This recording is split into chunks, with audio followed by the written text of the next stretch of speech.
അപ്പൊ നിങ്ങൾ സെൻസിബിൾ ആണെന്ന് ഞാൻ പറയില്ല, നിങ്ങൾ സെൻസിറ്റീവ് ആണെന്ന് എനിക്ക് മനസ്സിലായി ഇത്രയും നേരത്തെ നിങ്ങളുടെ സംഭാഷണത്തിൽ നിന്ന്. ഓക്കെ, നിങ്ങൾക്ക് അതാണ് വിചാരം എന്റെ കുറിച്ച്? ഞാൻ പൊതുജനം എന്നല്ല പറഞ്ഞത്, എന്റെ പേഴ്സണൽ ഒപ്പീനിയൻ അല്ല പറയുന്നത്. നിങ്ങളൊരു ആക്ടർ ആണെന്ന് ആഗ്രഹിക്കുന്ന ആളല്ലേ നിങ്ങൾ? സിനിമയിലേക്കോ അല്ലെങ്കിൽ സീരിയലിലേക്കോ അല്ലെങ്കിൽ ഏതെങ്കിലും ഓക്കെ ഫൈൻ, ഫിലിം ഇൻഡസ്ട്രിയിലേക്ക് പോകാൻ ഒരു നായകനോ അല്ലെങ്കിൽ ഈ പറയുന്ന പ്രതിനായകനോ ഐ മീൻ വില്ലൻ നായകൻ ഒക്കെ ആയിട്ട് അഭിനയിക്കാൻ ഇഷ്ടപ്പെടുന്ന ഒരു വ്യക്തി, സ്വാഭാവികമായിട്ട് പൊതുജനം കാണുന്ന ഒരു വ്യക്തി, പബ്ലിക്കിന്റെ മുമ്പിൽ അഡ്രസ് ചെയ്യപ്പെടുന്ന ഒരു വ്യക്തിയാണ്. സ്വാഭാവികമായിട്ട് നിങ്ങൾ ഇങ്ങനെ പൊട്ടിത്തെറിക്കുന്ന ഒരു സെൻസിറ്റീവ് ആയിട്ടൊരു വ്യക്തിയാണെങ്കിൽ നിങ്ങൾ അത് വല്ലാതെ ഒളിച്ചോടേണ്ടി വരുമല്ലോ. എന്റെ പ്രശ്നം ഞാൻ പറഞ്ഞു, ADHD ആണ്, കുറച്ച് സംസാരത്തിൽ കുറച്ച് സൗണ്ട് കൂടും. ശരി, ഓക്കെ, നമുക്ക് പോയിന്റിലേക്ക് വരാം. നിങ്ങൾ ഈ പറയുന്ന പോലെ ഞാനൊരു ചോദ്യം ചോദിക്കട്ടെ. ആര്യൻ എന്നല്ല ഞാൻ ക്വസ്റ്റ്യൻ ചോദിക്കുകയാണ്, നിങ്ങൾ മലയാളിയും ആര്യനും ആയതുകൊണ്ട് ചോദിക്കുകയാണ്, Malayali as well as Indian ആയതുകൊണ്ട് ചോദിക്കുകയാണ്. ഇന്ത്യൻ, മലയാളി, ആര്യൻ അങ്ങനെ ചോദിക്കണം. ഓ, അതിപ്പോ ഞാനല്ലേ തീരുമാനിക്കുന്നത്, നിങ്ങളുടെ രീതിയിലല്ലേ? നിങ്ങൾ ചോദിക്കുന്ന ക്വസ്റ്റ്യൻസ് അല്ലല്ലോ ഇവിടെ ഞാൻ ചോദിക്കേണ്ടത്. നിങ്ങളെ എങ്ങനെ വിശേഷിപ്പിക്കണമെന്ന് ഞാനാ തീരുമാനിക്കുന്നത്, ഞാനാണ് ഇവിടെ ഹോസ്റ്റ് ആയിട്ട്. ഓക്കെ, അപ്പൊ അത് സമ്മതിച്ചല്ലോ. ഓക്കെ ഓക്കെ, അപ്പൊ ഞാനൊരു ചോദ്യം ചോദിക്കട്ടെ. വെളിച്ചെണ്ണ എങ്ങനെ ഉണ്ടാക്കുന്നത്? വെളിച്ചെണ്ണ means coconut oil. Coconut oil ഉണ്ടാക്കേണ്ട ആവശ്യമില്ല, നമുക്ക് വേണമെങ്കിൽ എക്സ്ട്രാക്ട് കോക്കനട്ട് ഓയിൽ നമുക്ക് എക്സ്ട്രാക്ട് ചെയ്യാലോ. നിങ്ങൾ നാട്ടിലല്ലേ പഠിച്ചത്? ഇവിടെ കൊച്ചിയിൽ തന്നെയാണോ പഠിച്ചത് വളർന്നതൊക്കെ? എന്റെ സ്കൂളിൽ അങ്ങനെ വെളിച്ചെണ്ണ ഉണ്ടാക്കുന്നത് കണ്ടിട്ടുണ്ട്, പക്ഷെ കഴിക്കുന്ന എല്ലാ ആഹാരങ്ങളും കേരളത്തിൽ ജീവിക്കുന്നിടത്തോളം മിക്ക ആഹാരങ്ങളും വെളിച്ചെണ്ണ വേണം. സെക്കൻഡ്, തേർഡ്, ഫോർത്ത് ഒരു സ്റ്റാൻഡേർഡിലും എന്റെ ഒരു അഭിപ്രായത്തിൽ അങ്ങനെ വെളിച്ചെണ്ണ അങ്ങനെ ഉണ്ടാക്കണം പഠിപ്പിച്ചിട്ടില്ല. ഞാൻ കുക്കിംഗ് അല്ല എടുത്തത് സ്കൂളിൽ. അല്ല, അത് ശരി, കുക്കിംഗ് അറിയാവുന്നവർ മാത്രമാണ് വെളിച്ചെണ്ണ കുറിച്ച് അറിയുന്നത്. എല്ലാ പച്ചമലയാളികൾക്കും അല്ലെങ്കിൽ പോട്ടെ, പച്ചമലയാളം വേണ്ട, സൗത്ത് ഇന്ത്യൻസിന് മാത്രമേ ഇന്ത്യക്കാർക്ക് മുഴുവൻ അറിയാവുന്ന കാര്യമാണ് വെളിച്ചെണ്ണ, കോക്കനട്ട് ഓയിൽ എന്ന് പറയുന്നത്. കാരണം ഇന്ത്യയിലുള്ള ഒരു വൃക്ഷമാണല്ലോ, കേരവൃക്ഷമാണ്. നിങ്ങൾക്ക് അറിയില്ല എന്ന് പറയുന്നത് വളരെ മോശം തന്നെ, വളരെ നാണക്കേടാണ്. കാരണം നിങ്ങളൊരു പ്രൈവറ്റ് 1 കിലോ അരിക്ക് എന്താണ് വില? 1 കിലോ അരിക്ക് എന്താണ് വില? 1 കിലോ അരിക്ക് എന്താണ് വില? ഏതാ റൈസ്? 5 വെറൈറ്റി ഉണ്ടല്ലോ, ബാസ്മതി ഉണ്ട്, ഇതുണ്ട്. അല്ല, ഞാൻ ചോദിക്കട്ടെ, ബാസ്മതി അല്ല, നമുക്ക് ഇവിടെ ഉള്ളത് ചാക്കരി, കുത്തരി അങ്ങനെയൊക്കെ പറയുന്നത്. ഇല്ല, ഇവിടെ ബാസ്മതി ഉണ്ട്. ഓക്കെ, ബാസ്മതിക്ക് എത്ര വില? ബാസ്മതിക്ക് എന്തിനാ ഞാൻ പറയുന്നത് നിങ്ങളുടെ വില? ഓ, അത് ശരി, ഉത്തരം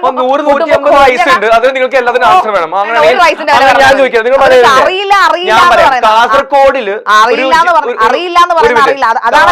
നമുക്ക് അറിയാത്ത കാര്യങ്ങൾ ഞാൻ ചോദിക്കട്ടെ, കാസർഗോഡില് ഒരു റെസ്റ്റോറന്റ് ഉണ്ട്, അവിടെ ബീഫിന് എത്ര വില അറിയോ?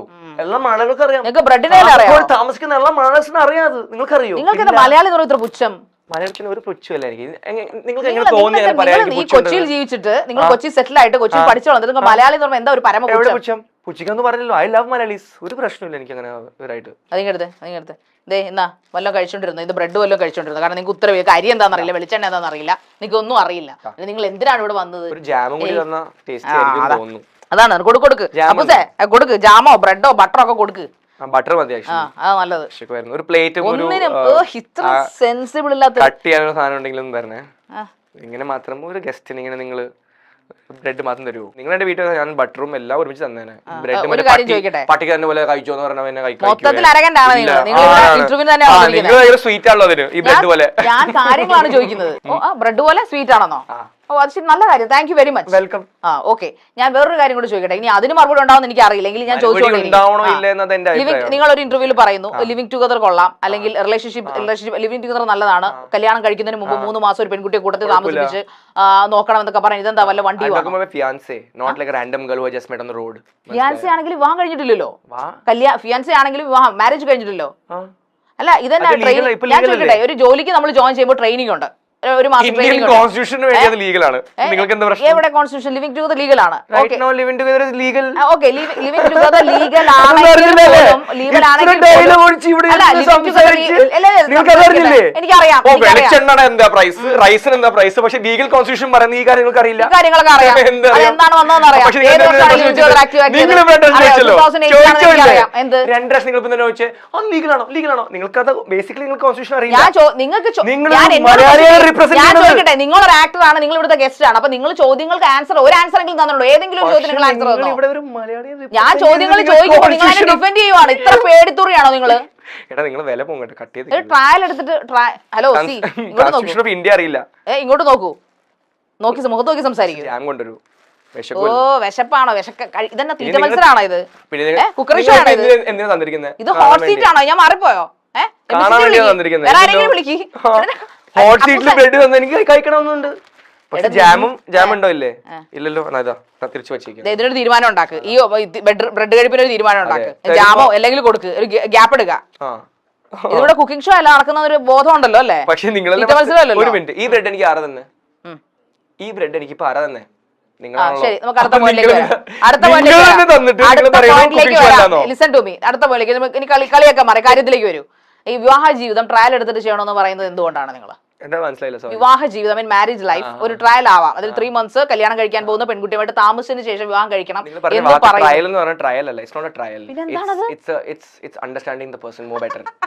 അപ്പൊ കല്യാണത്തിന് മുമ്പ് നിങ്ങൾ മീറ്റ് ചെയ്യണമെന്ന് കമ്പൾസറി അല്ലല്ലോ. മീറ്റ് ചെയ്യണേ 3 മാസം, മനസ്സിലായോ? ആ 3 മാസത്തിന്റെ എക്സ്റ്റൻഷൻ ആണ് 1 വർഷം, മനസ്സിലായോ? You come to know you meet the person basically, മനസ്സിലായോ? അല്ല, നിങ്ങൾ കേരളത്തിലെ ആൺകുട്ടികളെ ചീത്തയാക്കല്ലേ ചെയ്യുന്നത്? ഇങ്ങനെയുള്ള വൃത്തികേടുകളല്ലേ പറഞ്ഞു കൊടുക്കുന്നത്? കല്യാണം കഴിക്കുന്നതിന് മുമ്പ് ഏതെങ്കിലും വീട്ടുകാർ സമ്മതിക്കോ? മലയാളി പെൺകുട്ടിയാണോ കല്യാണം കഴിക്കാൻ ഉദ്ദേശിക്കുന്നത്? എന്തെങ്കിലും ആവാം. ഓക്കെ, എന്തായാലും പെൺകുട്ടിയാണ് ഉദ്ദേശിക്കുന്നത്. അപ്പൊ അവരുടെ വീട്ടുകാരോട് നിങ്ങൾ നേരിട്ട് പറയുവോ? നിങ്ങൾ നേരിട്ട് പറയുമോ അവരുടെ പാരന്റ്സിനോട്? ഇപ്പൊ നിങ്ങൾ കല്യാണ പെണ്ണ് കാണാൻ ചെന്നു, അല്ലെങ്കിൽ എനിക്ക് ഞങ്ങളുടെ മോള് ഭയങ്കര ഇഷ്ടമാണ്, നമുക്ക് കല്യാണം കഴിക്കണമെന്നുണ്ട്, പക്ഷെ ഒരു 3-4 മാസം എനിക്ക് I want spend time with her and I want to get to know your daughter more. Okay, അപ്പൊ എന്താ നിങ്ങൾ പ്രതീക്ഷിക്കുന്ന തിരിച്ചു മറുപടി? ചിലപ്പോൾ പോടാന്ന്, അപ്പൊ ഞാൻ പോകും. തൊലിക്കെട്ടിയാണല്ലേ ഇപ്പൊ പൊട്ടാമസിന്റെ തൊലിക്കെട്ടിയാന്ന് തോന്നുന്നത്. പക്ഷെ എനിക്ക് അത്രയ്ക്ക് ഇഷ്ടമാണെങ്കിൽ ഞാൻ എന്തായാലും കുറെ ട്രൈ ചെയ്യും. 100% ഞാൻ കുറെ ട്രൈ ചെയ്യും. കൂടെ താമസിക്കാൻ, കല്യാണം കഴിക്കാൻ, താമസിക്കാൻ വേണ്ടിയല്ല, കൂടെ വരാൻ, to be with me, to get a good life. കല്യാണം കഴിച്ചാ പോരെ? ആണ്, പക്ഷെ എനിക്ക് 3-4 മാസം അവളുടെ കൂടെ നിൽക്കണമെന്നുണ്ട്. അല്ല, ഒരു പെൺകുട്ടിയെ മനസ്സിലാക്കണമെങ്കിൽ അല്ല, ഞാൻ ചോദിക്കട്ടെ, ഒരു കേരളത്തിലെ എന്നല്ല, ഒരു പെൺകുട്ടിയെ മനസ്സിലാക്കാൻ 3-4 മാസം മതിയോ? 3-4 മാസം എനിക്ക് വേണ്ടി കുറച്ചും കൂടി സാധനങ്ങൾ ക്ലിയർ ആവും, പേഴ്സണൽ എനിക്ക് വേണ്ടി. ഓക്കെ, ഈ 3-4 മാസം നിങ്ങൾ കൂട്ടത്തിൽ താമസിപ്പിച്ച് നിങ്ങൾക്ക് തോന്നുകയാണ് നിങ്ങൾക്ക് പറ്റുന്ന ഒരാളല്ലെന്ന് തോന്നി കഴിഞ്ഞാൽ ആ പെൺകുട്ടി നിങ്ങൾ ഉപേക്ഷിക്കും? ഇല്ല, മ്യൂച്വൽ ആയിട്ട് പോവാണെങ്കിൽ പോകും. പക്ഷെ ഞാൻ എന്റെ എഫേർട്ട് എപ്പോഴും 100% ആയിരിക്കും എന്റെ സൈഡിൽ നിന്ന്. ഓക്കെ, നിങ്ങൾ ഭയങ്കര മാതൃകാ പുരുഷനായിരിക്കും, മേ ബി അല്ലെ, കുലപുരുഷനായിരിക്കും.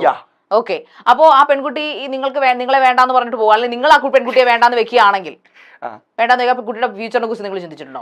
മനസ്സിലായില്ല നിങ്ങൾ പറഞ്ഞത്. നിങ്ങൾ ഒരുമിച്ച് നിങ്ങളുടെ ഫിയാൻസിൽ, അപ്പൊ അച്ഛൻ സമ്മതിക്കുന്നു, അമ്മ സമ്മതിക്കുന്നു, ഓക്കെ, നിങ്ങൾ ആ പെൺകുട്ടി പറയണം എനിക്ക് ആ പയ്യനുമായിട്ട് സമ്മതിച്ചു നിൽക്കും. നിങ്ങൾ രണ്ടുപേരും കൂടെ ഒരുമിച്ച് 3 മാസം സ്പെൻഡ് ചെയ്യുന്നു, പരസ്പരം get to know each other, അങ്ങനെയൊക്കെ ചെയ്യുന്നു. ബട്ട് ഒരു 3 മാസം കഴിയുമ്പോൾ നിങ്ങൾക്ക് തോന്നുകയാണ് നിങ്ങളുടെ പേസ്, മറ്റേ പെൺകുട്ടിയുടെ കാര്യം നമുക്കറിയില്ല, നിങ്ങളാണല്ലോ ഈ സ്റ്റേറ്റ്മെന്റ് പറയുന്നത്. അപ്പൊ നിങ്ങളോട് എനിക്ക് ചോദിക്കാൻ പറ്റുള്ളൂ. അല്ല, നിങ്ങൾ പറയുകയാണ് എനിക്ക് ആ പെൺകുട്ടിയെ ചില സ്വഭാവങ്ങൾ, എനിക്ക് ക്യാരക്ടർ എനിക്ക് ഇഷ്ടപ്പെടുന്നില്ല, so I don't like that much. ഞാൻ ഉദ്ദേശിച്ച പോലെ ഒരാളല്ല. ഞാൻ ആദ്യം കണ്ടപ്പോൾ എനിക്ക് ഭയങ്കര പ്രേമം, ഇഷ്ടം, ലവ് ഒക്കെ തോന്നി. ബട്ട് 3 മാസം ഒരുമിച്ച് കഴിഞ്ഞപ്പോഴേക്കും, ഒരു 1.5 month കഴിഞ്ഞപ്പോൾ തന്നെ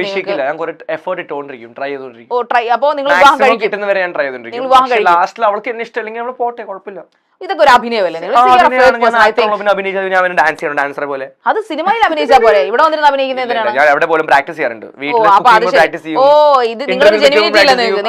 മൊത്തത്തിൽ അഭിനയമാണ്.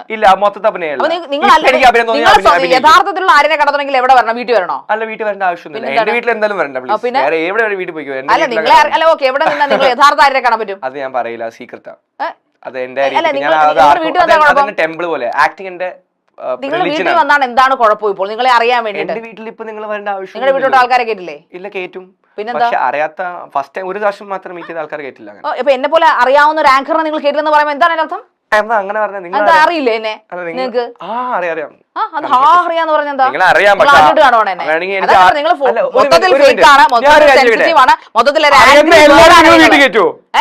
അറിയുന്ന എല്ലാവരും നിങ്ങൾ വീട്ടിൽ കേട്ടു. അറിയാവുന്നതല്ലേ നമ്മൾ വീട്ടിലോട്ട് നമ്മളെ ഒരാളെ ഗസിപ്പ്. നിങ്ങൾ എന്റെ വീട്ടിലേക്ക് വരുന്നു, ഞാൻ വീട്ടിൽ കേട്ടില്ലേ? ആര്യൻ,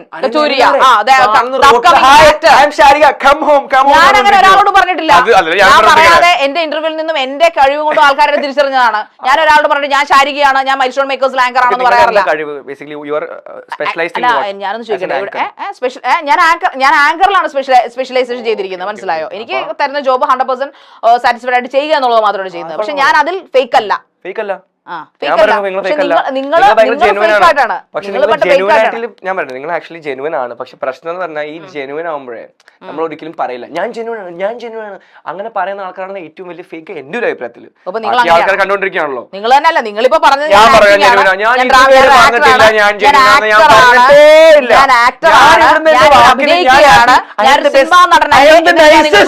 ഞാനങ്ങനെ പറയില്ല. I M good, I am very nice എന്ന് പറഞ്ഞ ആൾക്കാരാണ് ഏറ്റവും വലിയ എന്റെ ഒരു അഭിപ്രായത്തിൽ ഏറ്റവും വലിയ. അല്ല, നിങ്ങളിപ്പോ ഇവിടുന്ന് പറയുന്നത് ഞാൻ ഫേക്ക് ആണെന്നാണ് പറയുന്നത്. അല്ല, പിന്നെ പക്ഷെ നിങ്ങളെ പറഞ്ഞ ഞാൻ ഫേക്ക് ആണ്. നിങ്ങൾ പറയുന്നതിന് അഭിനയിക്കാണെന്നാ പറയുന്നത്.